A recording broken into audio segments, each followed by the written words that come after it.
Good afternoon, everybody. Welcome to today's webinar regarding security and looking beyond the big burly security guard by Jemima Briggs. Quite like the title, guys. I must be honest, it's quite engaging.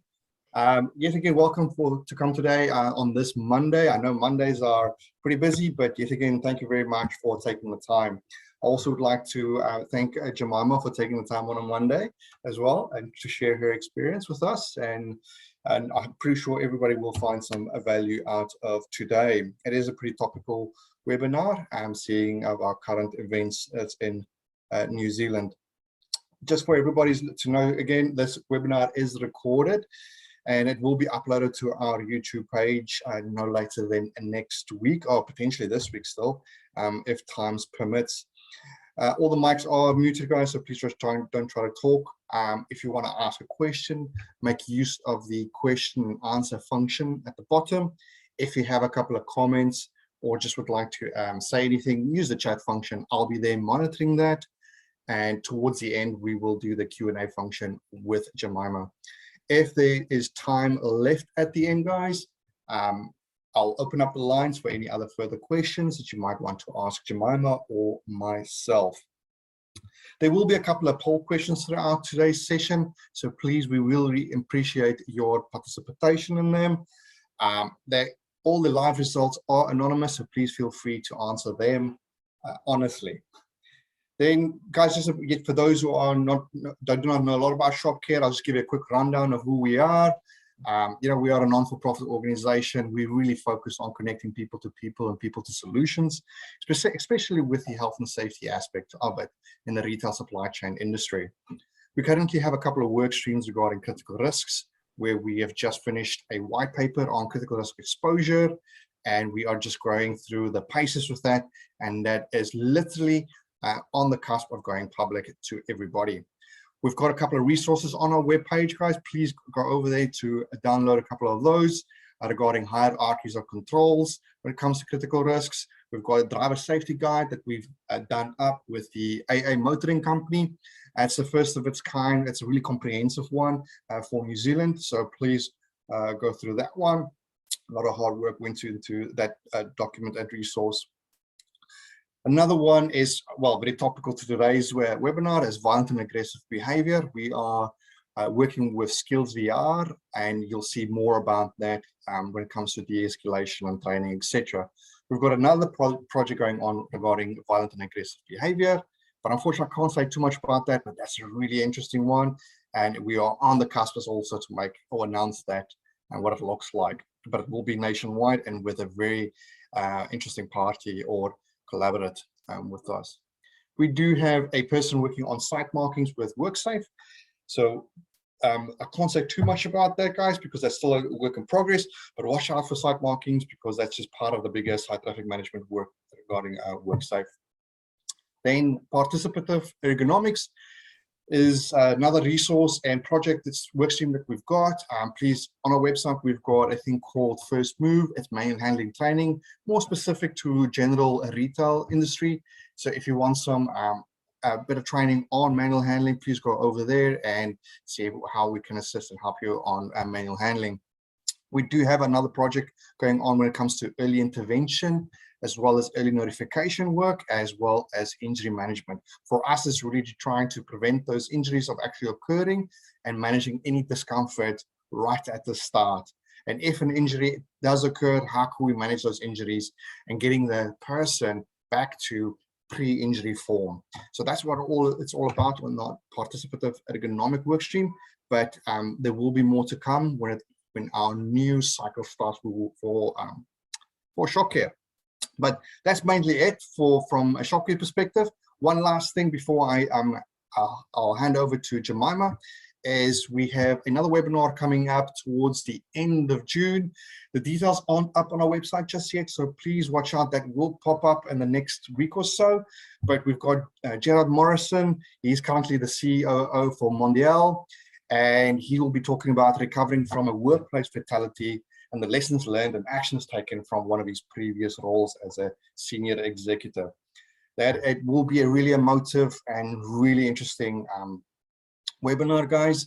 Some of the information I've received from Gerard, as well as from Bede is a cracker of a one to be part of. So please watch out for that one and register as soon as you are available to. So enough of that, guys. That was my bit. Now, thank you very much, Jemima, for taking the time. Jemima comes with a lot of experience across FMCG, guys. Diverse background, and she's currently heading up GM post at First Security and really passionate about it. Thank you, Jemima, for taking the time. As I mentioned before and sharing, I'll hand over to you, and I'll be online but out of sight. Thank you, Jemima. Thanks, Wes. Tēnā koutou katoa, ko Jemima Briggs, tōko ingoa. Hello, everyone. Great to be here and great to be able to share some experiences and some stories and start to think about security a bit differently. So we'll kick off. So as I said, my name's Jemima Briggs, generally known as Jem. This is my story of how I've come to be with you today. So I started off as a chemistry grad, and then I joined one of the world's biggest FMCG companies, Procter & Gamble. I started in the UK. Oh, someone's raised their hand. I started in the UK, and then I moved in search of sun and surf to Aussie, and then I worked at P&G in Aussie for 6 or 7 years across all the major customers there. And across Australia and New Zealand. So I spent 6 years based in Sydney and in New Zealand on Woolies, Foodstuffs, The Warehouse, Coles, Chemist Warehouse, predominantly selling health and beauty brands and health and beauty products. I then took the big jump and moved to the dark side and became a retailer, which was amazing. And I think some of my colleagues from Lion might be on the call. So then I was the retail director at Lion. So I looked after roughly 30 liquor stores. So from an operations and commercial point of view, so got to know what it was like to run a supply chain operation, I guess, from that point of view. I then hopped back to the commercial side and worked with a food and beverage startup, Red Shoots. So that was really interesting on a much smaller scale, having worked for big multinationals, to go and work somewhere small. So working out how we could get our non-alcoholic cocktail mixes out and about, both here, Australia, and then to the globe. So that had some supply chain challenges. I started that about a month before COVID hit. So yeah, understood some of the supply chain challenges that you guys, I'm sure, are all experiencing right now. And then moved to something completely different. After about 20 years in FMCG, I decided to go and do something totally different. And I joined First Security, working with our clients on how best to solve some of their security and safety challenges. So that's me, and that's how I have come to be here today. So I thought I'd just kick off with kind of setting some expectations around what today is all about. So today is about thinking a little bit differently. So I'm going to tell some stories and give you some examples, but I really want to challenge some of the ways that we think about security. So broadly, security is always protecting people, assets, and brands. I'm going to do a bit more of a deep dive on its role in shrinkage, given this is a retail and supply chain forum. So shrinkage is obviously something that we all worry about. And so it's a security of products or assets from that point of view. And then move into health and safety. So how does security work with the kind of companies that ShopCare works with to keep people particularly safe? So at a place of work, but also lone workers. As we see remote working and hybrid working happening more and more, there are more and more lone workers. So what are the options out there to keep those lone workers safe in a way that is efficient and effective? So expectations, as I mentioned, I don't want this to be death by PowerPoint. I haven't got that many slides. It's really about telling some stories and hoping that success for me would be that everybody on the call takes 2 or 3 notes and follows up at least one of them. So at least one of them is an actionable insight that you guys can take back to your business to keep your people and your assets and your brands that little bit safer.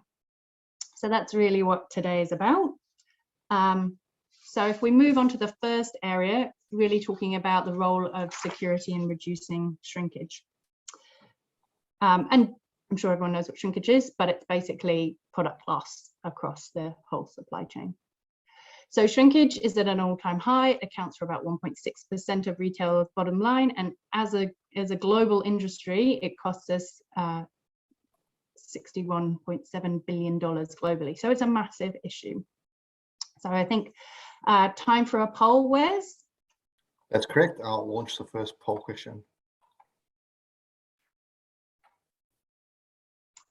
So which of these factors ranks the highest in shrinkage in the retail sector? Is it process failure, which doesn't mean it necessarily the product has gone anywhere, it's just the systems think it has. Intercompany fraud, where you say you buy something but you didn't buy it.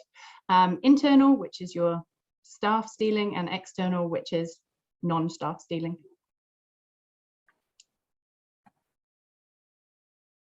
We're getting some really good feedback. We'll give it another 10 seconds or so. A couple of people are still deciding.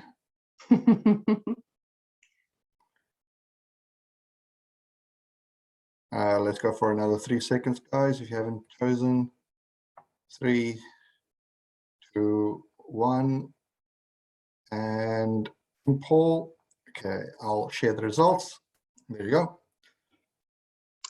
So an interesting mix, and obviously external theft is coming out as the highest one. So we'll just have a quick look at the actual results.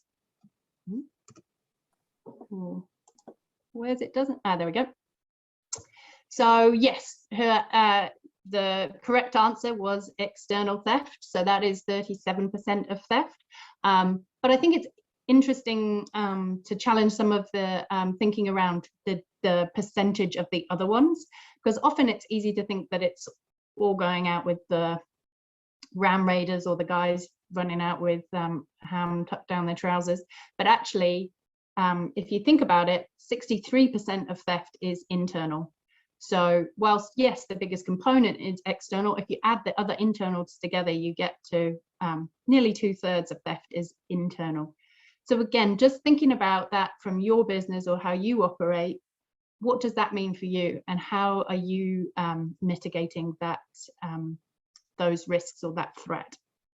So today I'm going to share a couple of examples of how you can look at all the different areas. So we're going to look at in-store, how you can reduce the shoppers stealing in-store.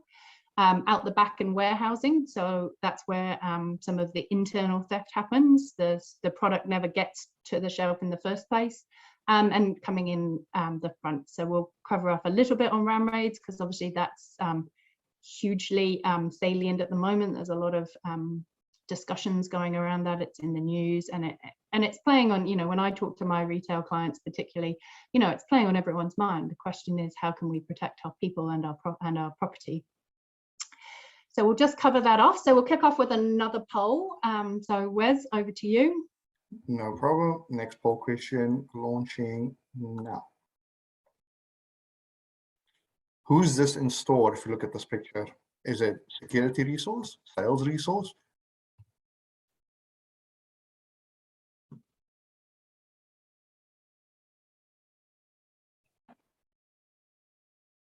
It's interesting to see how it changes over time. Yeah, definitely. Brilliant. Let's give it another 5 seconds, guys. 3, 2, 1, and go. And I'm sharing the results right now. Okay, great. So almost 50-50 split. So yes, I think the answer is it's both. But think about when I asked the question, what your reaction was, and whether you think about your staff in store, or particularly your sales staff, if those are the kind of stores you have, and what their role is in security. So I'll just move that out of the way. So we did a trial at P&G with Coles when I was in Aussie, and we tried about 6 different things in store in a health and beauty section of a Coles supermarket to see what would reduce shrinkage, pilferage. We looked at packaging, we looked at merchandising, we looked at store layout, and we looked at beauty advisors. And the overall expectation was, yes, beauty advisors, for example, would drive sales and that would increase your profitability in your category.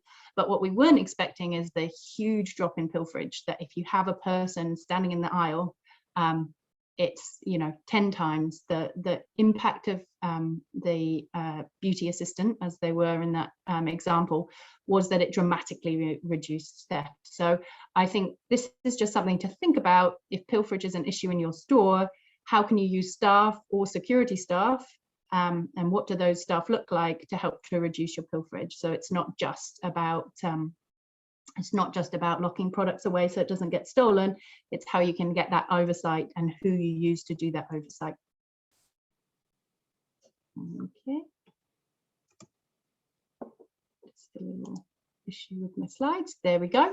So on this theme, we'll do another poll. So on the left, you've got product A, which is a pack of 8 razor blades. And on the right, you've got the same pack of 8 razor blades, but it looks a bit different. So which one do you think is more profitable to the store? Bearing in mind that profitability is sales and cost slash pilferage. So you reduce pilferage, you increase profitability.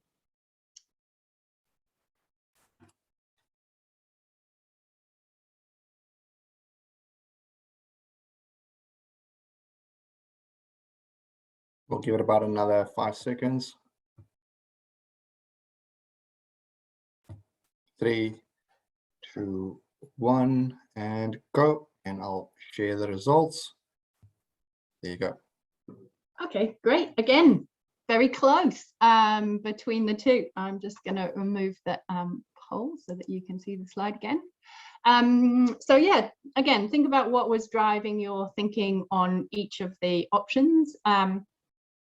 So on the left, you have a much smaller pack, which is really easy to steal and quite hard to defensively merchandise. And on the right, you have a product which is much harder to put in your pocket. And so what we found was not only did the bigger pack drive sales of a higher product pack, so you've got an 8-pack, because the 8-pack on the left looks like a 4-pack, but the 8-pack on the right looks like an 8-pack. So there's other things that drove the profitability, but what happened was the pack B got stolen a whole lot less. And so, as I said, this is really about talking about some of the stories to think about how that can impact you in your store or the work that you do with your retail partners. So you can put a beauty advisor in to stop people stealing. You can look at how the packaging works to make it less likely to be stolen. So those are just 2 of the ideas that you can think about. So moving on. So to summarize some of the things that you can do in store to reduce how much your shoppers are stealing from you is the 2 things that we've mentioned include, and then in addition, conspicuous surveillance and signage. So we'll all remember those signs that say, smile, you're on camera. So just reminding people that there is CCTV, it is being monitored, and then depending on what you want your messaging to be, needs to fit with your brand, your retail brand as well, that you will prosecute. So some of the signage, just to remind people of that, make them think twice. A deliberate store organization, so avoid dark or unmonitored corners where it's easier to do it. Overflowing and disorganized merchandise. As I said, some of the trials we did was to organize it better, so it's easier to see when something's stolen, and that makes it harder to steal things. And if you've got expensive shopliftable items, think about locking them away at key busy times or overnight. And great customer service. I mentioned it when we were talking about the beauty advisor. Making sure that your staff are encouraging to meet and greet people. Obviously they're sales people a lot of the time, so they're offering to help, but making sure they're visible and engaging with the customers. Something that they talked about last week in the de-escalation as well. So it's really important to start to build those relationships, because actually it also has an impact on violent and aggressive behavior. The sooner that you can start building rapport with people, the less likely they are to get violent and aggressive. Things like fitting rooms, so even if you don't have a person in the fitting room, can you have a person who's walking around the store and always goes past the fitting room, so again people think that they're being watched. And telling stories of what happened last week in store and that we caught someone and they, you know, police come to get them and things like that. So starting to get that almost story of the stories. We're watching you, you know, it's unlikely that you're going to succeed, you're going to get caught, we take action, all those kind of things, so that people start to understand that this is probably not somewhere they want to steal from. That's the goal. Because you've got different challenges. Once you start catching them, that's a whole different ball game. You want to discourage people from even trying.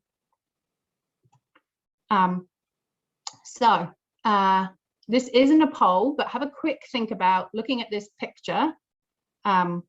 What's wrong with this picture?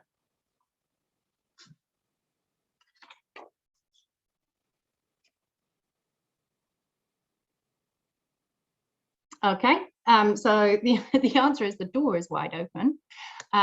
So when we're thinking about what happens out the back of stores, this is prime area for theft. It's busy, people don't know necessarily what the other people are doing. You've got contractors, you've got staff, you've got delivery people bringing, you know, goods inwards and things like that. So one of the things that we did, I'll just cover off a couple more things about this picture and then I'll tell you the story. So when you look at this picture and you think about your business or the people that you work with, do you know that there's a secure location in the warehousing or out the back? Is there one at all? Hopefully something. If you do have one, where is it? Is it near where truck drivers come in? It's near where contractors have their morning tea? Like where is it? Is it locked? Is the door even shut? And is it locked? Who has the keys? When were they audited? Do you know how many sets of keys you have? Do you know where they live? Do you know who has access to them? Are there random checks that happen? So from a out the back point of view, do your staff know that if they carry their bag out the back, then they're going to get checked? And also, do you check their bags? Do you check their shoes? One of the things that we had was one of our customers' staff were stealing things. They were small, but they're in the sole of their shoes. So yes, their bags got searched randomly, but their shoes never got searched. So how do you put in processes so that, again, it's all about reducing the risk of people thieving than necessarily catching them at it? Obviously, it's good if you do. So how do you do peer on peer, like staff check each other so it feels less intimidating? So there's lots of ways that you can put processes in place to discourage people from doing it in the first place, as well as catching them if they do. And as I said, contractors get there, you know, they might only come in for one job, and if they steal and disappear, then you may never see them again. So yes, the story about this was, again, working on Gillette, where razor blades are one of the most stolen items from a grocery store. I was working with the warehouse group, and they were having huge shrinkage or pilferage issues, and they couldn't work out why. And it was driving the stores to not put the products out on shelf because they thought they were getting stolen, and it was having a really huge impact on their profitability, because they felt that they're putting the stock out and it was getting stolen. So why wouldn't you just not put it out? It's better than, you know, it's better to sell none and have none stolen than it is to just have things stolen. So we went to talk to them and understand this problem, because what we could see was, even though they were putting less and less stock on shelf, the amount that was getting stolen was, you know, from the data in their systems was still the same. So obviously they weren't solving the problem. So we did about 10 to 15 store audit, where we just went in, put on our high-vis vests, walked around the store, walked around the warehouse, and what we found is they did have a lock cage, but it was almost never locked. No one knew where the keys were, and the really valuable stuff was really easy to find because it was all in the safe cage, but the safe cage wasn't locked, which made it even easier to steal things because you didn't have to go and look for the really expensive stuff. It was really and it wasn't in every store, but this was a theme as we went through the stores. So again, what are your systems and processes in place to have the infrastructure in place, have the training in place, have the audits in place, have the communication in place, and making sure that that's keep going, so that you reduce the chance of stock going missing out of the back of the warehouse. So coming on to ram raids, obviously we can't talk about retail security or supply chain security without talking about ram raids. And this is something, again, that Paul and Craig touched on in the last webinar. This is on the front of everybody's minds. So I put a couple of examples. Obviously, you got a shoplifter, that wasn't a ram raid. He just put it down his pants and walked out. And on the other side, you've got your classic ram raid where you've got a car driving into a store. Interesting in that one, they're hardening. So what we call physical security hardening, stop this car getting in.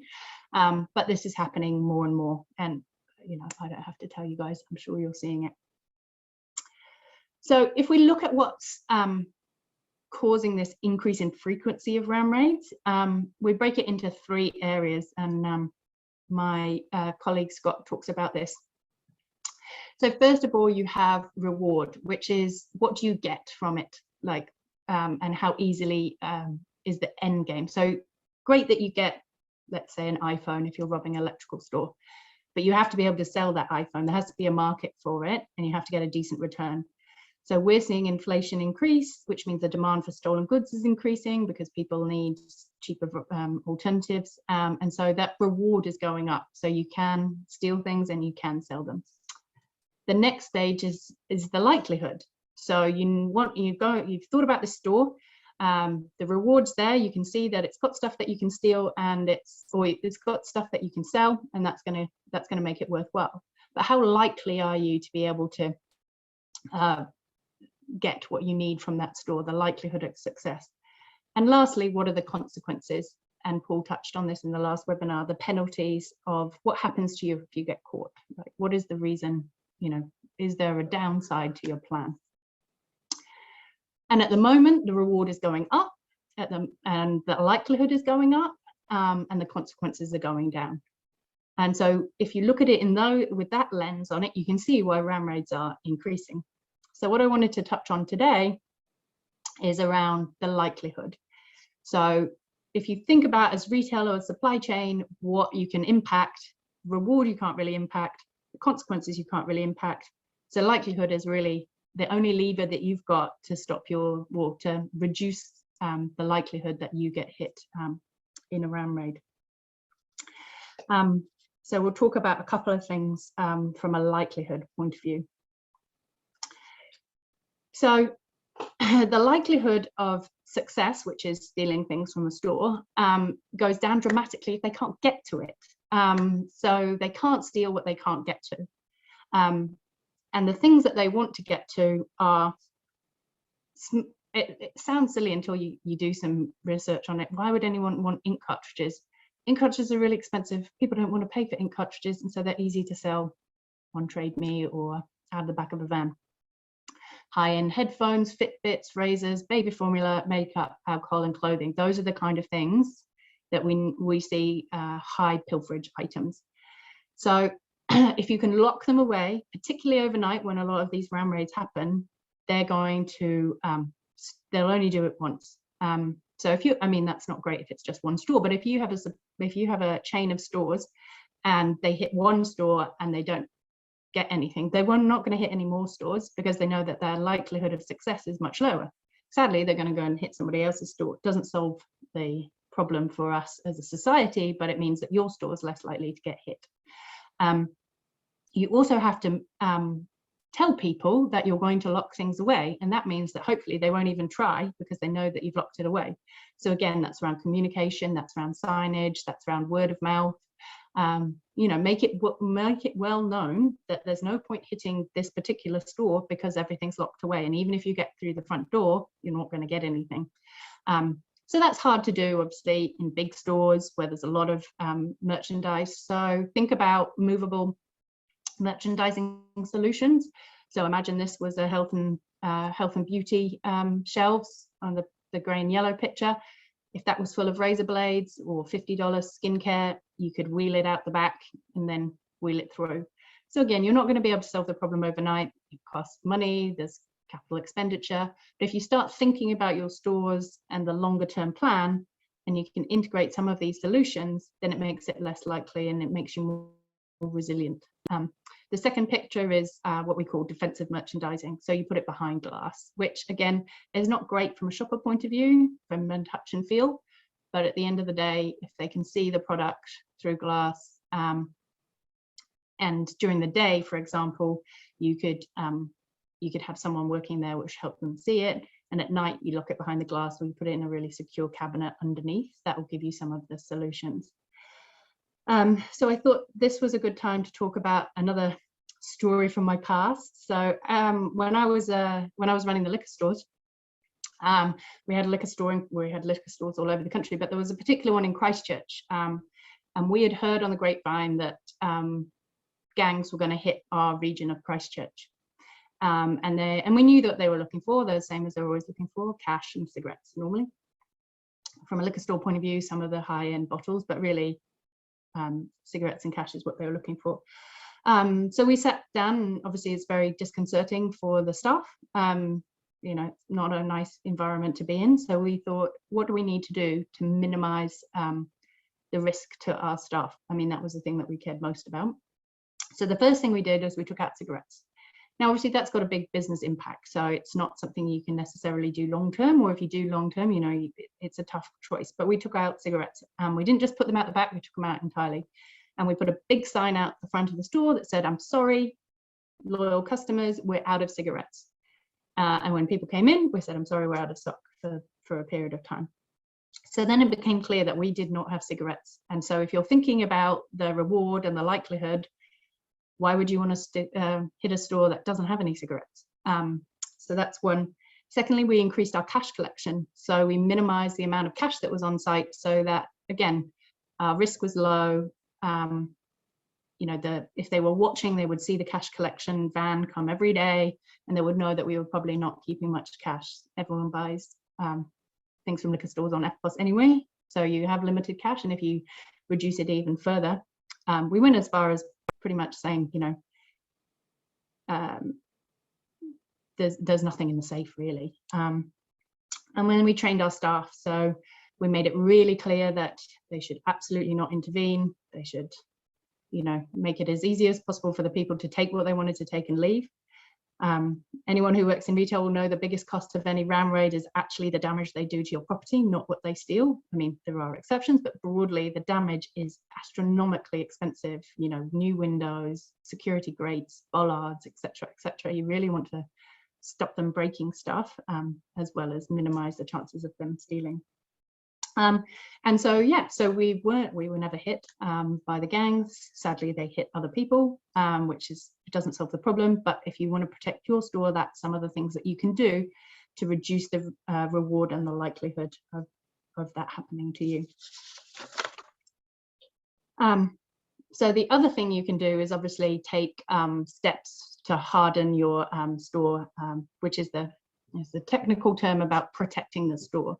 So some of the things that you can do, obviously there's physical barriers. So you either have permanent physical barriers, which is some of the bollards that you can see in this example. As you know, Noel Leemings has been hit in the recent ram raids. They can be permanent or temporary. You can get, you probably see them outside construction sites, which are temporary bollards which you fill with water. So if you have, you know, if the threat is imminent and you haven't got time to put up bollards, you can get those. They're not very pretty, but you can get those bollards. Other things you can do other than the physical barriers is monitored CCTV and virtual patrol. One of the challenges with CCTV is that it's not always live monitored, but you can live monitor CCTV. It's kind of, we call them virtual patrols. They can have live sounds, so you can shout at people. What are you doing? Get away from my store. And lighting can be really a really big deterrent. So if you're in a dark alleyway and the light suddenly flashes on, people will think twice about the activity that they're choosing to do. You can monitor number plates, so depending on where your CCTV is looking, and also you can link, so you can find out if the car's stolen, for example, from your CCTV, and then you can link with the police. So that's what the picture on the right shows. So that's a monitored CCTV and virtual, what we call a virtual patrol, and it does all the things I just talked about. Or you can have patrols, which is security cars driving around, calling, you know, checking out the situation, making sure there's no risks, making sure there's no big changes that are happening, spotting cars that are loitering, or the next level up is obviously permanent guards. So having a person there who is obviously patrolling, but also deterring people, and again, gathering intel. So some of those are the things that you can do to reduce likelihood of people, again, picking your store if they're going to do a round raid. So as I said, this is some of the work that we've done with some of our retail customers. So now, the last one that we talked about was the permanent guards. And I guess this is where the title of my webinar comes from. So thinking about permanent guards, these are some of the things that people, and these are real quotes that I've had when I've spoken to clients who are looking for security guards. They'll say things like, I want a big Pacifica guy, or I want a rugby player type, or, you know, someone intimidating who's going to stand in my store and scare people. And actually, there's more to security guarding than those kind of things. So we'll move to a poll, Wes. Great, launching it. And there we go. What is the most important characteristic of a security guard? Is it situational awareness, physical stature, communication skills, or de-escalation capability?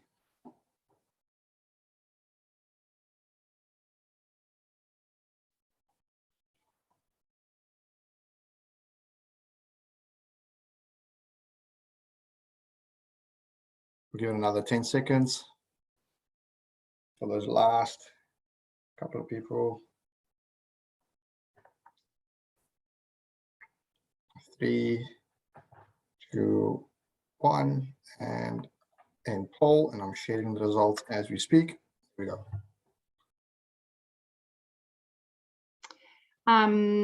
So great news is that no one picked physical stature as the most important thing. And you're right, security guards, it's much more important that they have good situational awareness, they have good communication skills, and good de-escalation capability. So yes, well done everybody, you got that one right. So again, just a story to tell on this one. Some of our guards do patient watch in hospitals. So if they've got patients where they feel there's a risk to the other staff, then they have a security guard who's there to make sure that to support the staff in the hospital. And the most successful, and it's a tough gig, let's say this, it's not an easy gig, but our most successful guard on patient watch is a 60-year-old woman, and she is she's fit and she's strong, but she's 60, and she has a huge impact on the patients when she's on patient watch, because she has primarily really great communication skills, and then those translate into de-escalation capabilities, and on top of that she has good situational awareness. But the first two are what really impacts. So the amount of incidents we have when she's on patient watch compared to some of our other guards is amazing, and she has handled some pretty tough situations which have not escalated the way that other ones have in the past because of those capabilities. So I guess it's a plea from me to the industry to stop asking for intimidating looking guards and look for the guards who actually can do the job that they need to do, which is communicate, de-escalate, and intervene before the situation gets worse.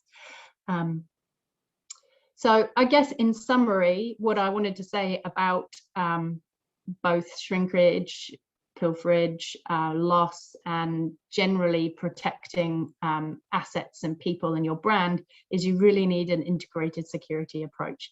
It needs to be a combination of your teams in store, your security provider, whoever that may be, and technology. So at the core, you want to deliver safety and security, and you want to do that with people, with processes, and with technology. And if you leverage those together, then you'll get a much better outcome. And you will be able to protect the things that are most important to you.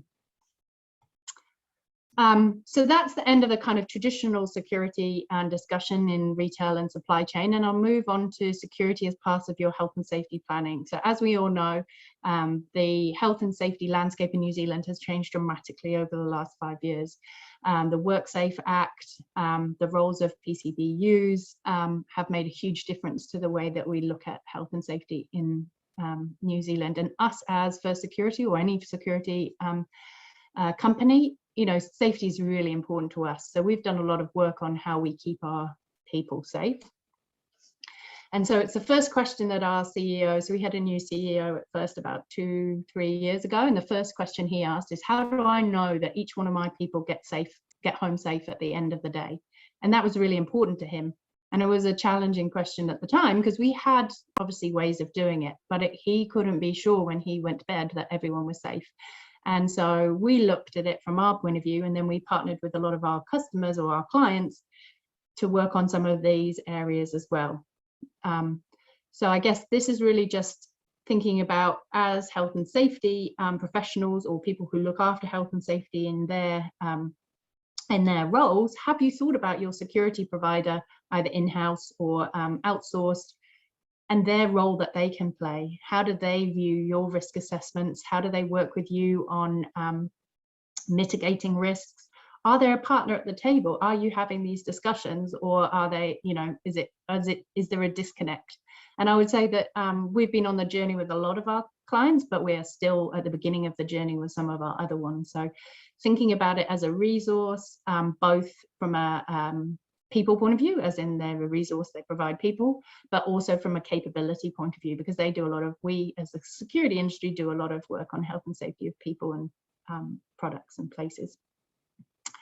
So when you're looking at security partners and helping with health and safety, I've just called out 3 areas where I think you could talk to your security provider about helping with health and safety. And the first one is lone workers.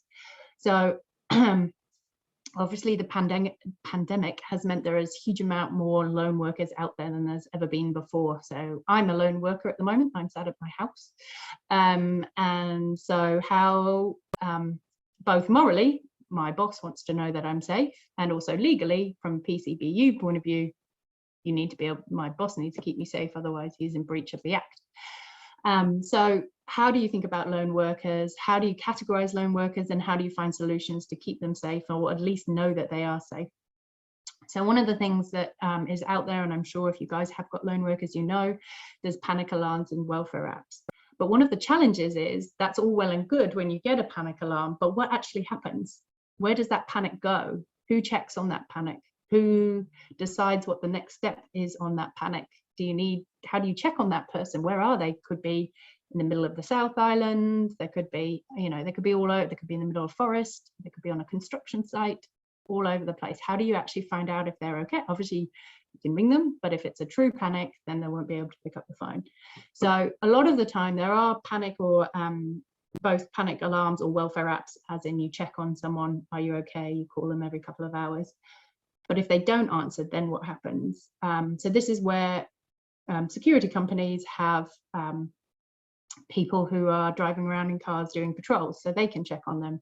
They have monitoring centers, so they can, you know, monitor the alarms, and they also have really good relationships with emergency services. So depending on what your lone worker solution is,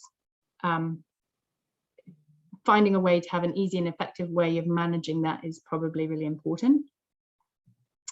The next one, which we've talked about both in the last webinar and I've mentioned a couple of times here, is around aggressive behavior and supporting and training your staff. I would recommend the last webinar if you guys didn't go to it, because Paul talks through the training and the processes to keep your staff safe from aggressive clients in your stores. But I would say that you want twofold. You want to train your staff and you want to have the processes, but you may also want to put into the mix security who are already trained, who are adaptable and flexible, and can work with your in-house team to make sure those processes help and are a point of escalation if things do go wrong. So that's another area that you can partner with security industry to increase the safety of your staff. And last but not least, business continuity planning, or BCP planning, surge demand and flexible workforce. So this has become really important during COVID, obviously, particularly the Omicron surge. There's been lots of short-staffed all over the place. We're no different. But if you can look at your BCP planning and think security officers are well-trained, they are good at customer service, there's lots of things that they can do. So maybe your security partner can help you if you're going to have staff shortages in the future, and think about some of the roles that they can play should you be short-staffed and need more people, particularly in a retail environment. All security services have, or security companies have concierge type guards. You know, they're not all, just security professionals. Lots of them have good customer service that goes alongside those. So we've done a lot of work with our clients over Omicron, particularly to help them out and see where we can backfill some of the gaps that they've got. Just looking at my notes now, I think that's pretty much it on partnering with security firms to help you keep your people safe. So without further ado, Wes, oh, I'm just checking out the time. That wasn't too bad. That's pretty good. That's pretty good. Guys, we're going to start the Q&A session now. But before we go to the Q&A session, I'll just launch the last poll, and then we'll get to the questions. So the last poll is: has this webinar been of value to you and inspired you to do things differently? Yes, I found this of value and we'll do things differently. Yes, great to obtain confirmation of what we do already, and now I didn't learn anything new. So Jemima, first one of the questions received was a little bit earlier on. What about shrinkage? And someone asked the question, Vaughan actually asked the question: is process failure, does that equal theft?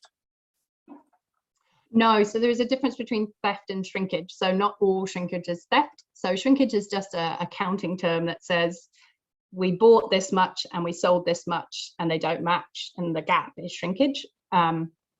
And so there's lots of reasons for shrinkage. One of them is theft, but just not accounting for it. And a good example would be a pallet comes in the back of your store and it gets put in the wrong place and no one ever counts it, and it never gets put into inventory. So that pallet is still in the back of your store, no one's stolen it, it's still there, but you've lost it. And so that's shrinkage. But actually when you find it, then it goes back into the system and that offsets the shrinkage. Now, sometimes it never goes back into the system and it just sits in the corner of the warehouse for a really long time. But no, not all shrinkage is theft. Thank you. Then we've got a good question here from Lisa. I would be interested to hear, how are our security people being kept psychologically safe? Yes, and we take that really seriously. So we have over 2,000 guards at the moment, and we have levels of guards and levels of operations. So we have entry-level guards, then we have supervisor guards, and then we have guard managers or operation managers. And so one of the first things that we do to keep them safe is that we have a pastoral role for those supervisors and those managers. So we have quite a heavy level of support from a people-to-people point of view. So that's one. Secondly, we do a lot of training, both in face-to-face and online training around what mental health and what mental well-being and psychological safety looks like. Because a lot of the time, one of the things that we find is that people can't define it for themselves. They just know something isn't right.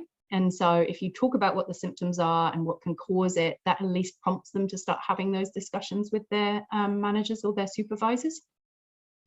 The third thing that we do for security, which we don't, I don't know what happens at other companies, is that we have a return to work manager.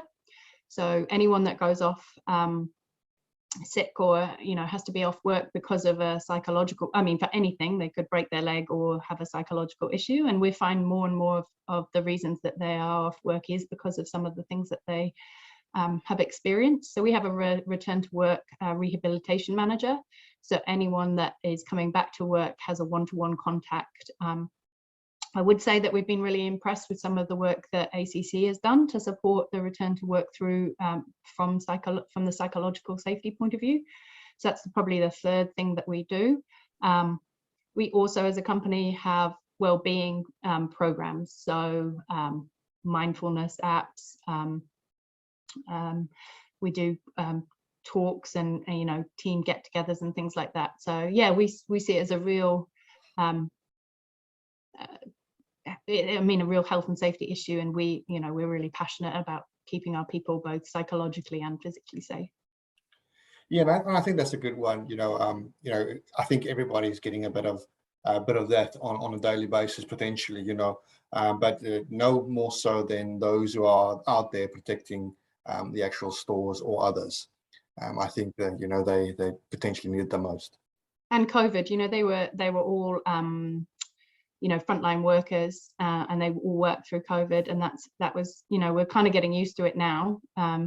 But at the time, it was really stressful about them bringing COVID back to their families, and all the stuff that goes around COVID when we had that level of we didn't understand and we didn't know what was going to happen. So yeah, we've done work around that as well.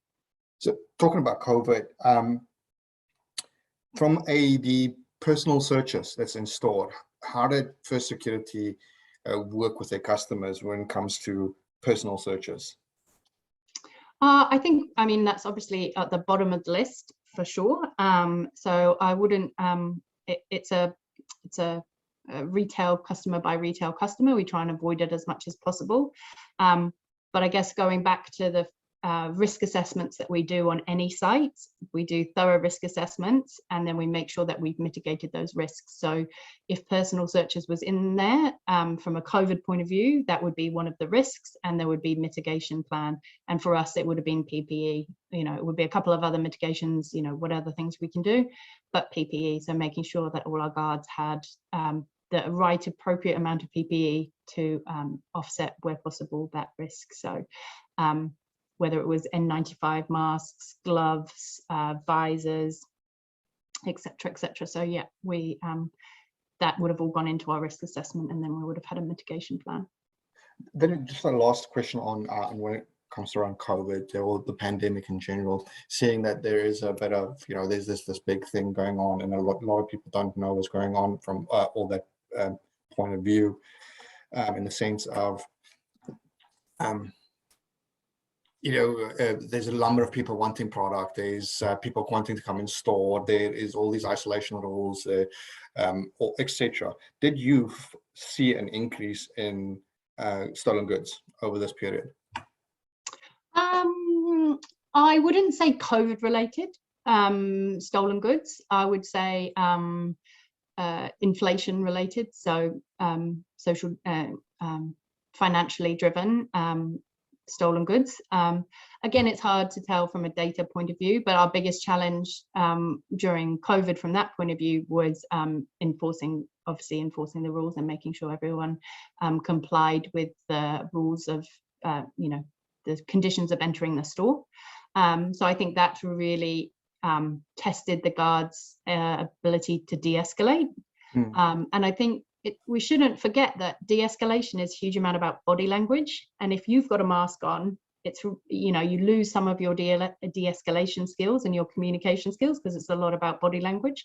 So I think they had to really work hard on that communication and that de-escalation in some of those more confronting situations. But from a pilferage or loss point of view, I don't have any data to say that went up or down, but definitely the violence and aggressive behavior went up. Okay, so yet again, talking about violence and aggressive behavior and theft, is there any current trends that you can share with all the participants around violent behavior? Yeah, violent and aggressive behavior. Is there any trends, or is there any trends on the ways they steal goods these days? Or I'm not sure. We're just asking the question in general. No. I would say it's more blatant. Again, Paul mentioned it in the last webinar. Like, we're seeing ram raids at the moment, but I'm with him. I agree that we're going to see just blatant walking in, stealing stuff, and walking out, because of that likelihood and because of the consequences.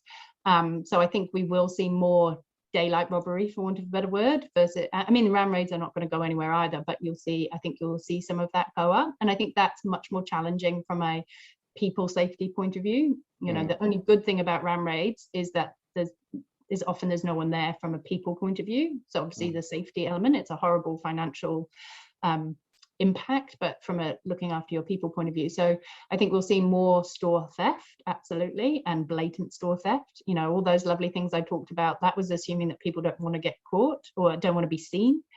If they don't care if they get seen and they just want the stuff and walk out, then that's a different thing. So I think that's definitely going to, I don't think it's here now, but I think it will grow. I think, yeah, people's just thresholds. Paul also talked a lot about a mixing pot of the things that are driving people to do these, to commit these crimes. And I think a lot of those factors are just going to get worse. So it's definitely going to be challenging. So I would say absolutely, train your staff, get ready for it, do your risk assessments, work out what your mitigation plan is, partner with people who can help you mitigate in those situations, and have a tiered approach, have a levels approach. Like one solution is not going to solve the problem. You're going to have multiple solutions at different levels to offset some of this stuff. One of the last questions I've got here, Jemima, is regarding packaging. So thinking from a manufacturing point of view or a supply point of view, you know, they normally spend hundreds of thousands or millions in the setup of the packaging of that particular product, and then to just find out, particularly later in an area in New Zealand, you know, it's a keen item to be stolen. You know, I know it's a fine balance between loss of product and actual and actual packaging, but what can one do to, in that regard, you know, to come up with a ideal packaging that won't be stolen from a supplier point of view, because it's not that easy to change it, you know.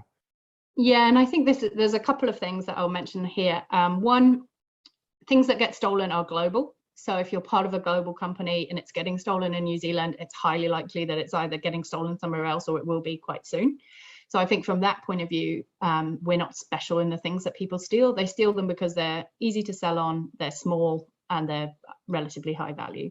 So that's not going to change. So globally, it's easier. I'd say from my history, it's about how you get the voice of the customer further into the innovation pipeline. So anyone who's been in sales knows that these are things that work for the customer. You know, it needs to fit on the shelf. It needs to do this. It needs to do that. And trying to get in front of the marketing team or the supply chain team. The marketing team wants to make it as pretty as possible and as consumer focused as possible. And the supply chain wants to make it as effectively, efficiently, and cheaply as possible. And so to bring in the voice of the customer and say, you know what, we could actually, you know, it's more valuable to the customer to have less stolen than it is to sell more in lots of ways. So if you bring it in earlier enough in the discussion, and we only did this towards the end of my career at P&G, it's to say what matters to the customer and pilfer it. And it depends, like washing powder, P&G makes washing powder. Pilferage is not a big, people don't steal 10 kg laundry boxes. So it doesn't matter but in skincare or in Gillette and shaving, it really matters to them. And so it's more important. So I'd say, absolutely, it's hard to influence from New Zealand. I've lived it. I understand your pain. But if you can put it in this is what the customer wants. And at the end of the day, you can't sell your product unless you get it on a retailer's shelf. A lot of the time there's direct e-commerce, but broadly we're still in retail and we're still in supply chain. So try and have the conversation from that angle and say, this really matters. You're much more likely to get ranged in these stores if you have an anti-pilferage solution. And it's much cheaper for us to do it now than it is to do it further down, you know, as you say, once it's kind of baked in. So that would be my advice. Excellent. Thank you very much for that. Well, we come to our end of our webinar, guys. Thank you very much. If you have got any other questions for Jemima or myself, please email us. Jemima, if you just go to the next couple of slides, please. You can get a copy of this webinar on our YouTube channel, guys. It will be up hopefully by the end of this week, but potentially only next week. Also join our LinkedIn page if you haven't, and keep up to date with our current webinars. So before I let everybody go, I just want to say thank you to everybody that came today on a Monday to listen to this security webinar with Jemima. I felt it's been really engaging. I felt I learned quite a lot, and it's been a value to us. And then at the last time, Jemima, before I hand over to you for a couple of last words, I just want to thank you again for taking the time today and sharing your experience and your stories. Ngā mihi. No, thank you to everyone who's come. You've got my contact details there. As I said, kind of on behalf of the security industry, really looking forward to working more closely to keep people and things a lot safer. So thank you. Excellent. Thank you very much, guys. And until next time, see you again. Stay safe. See ya.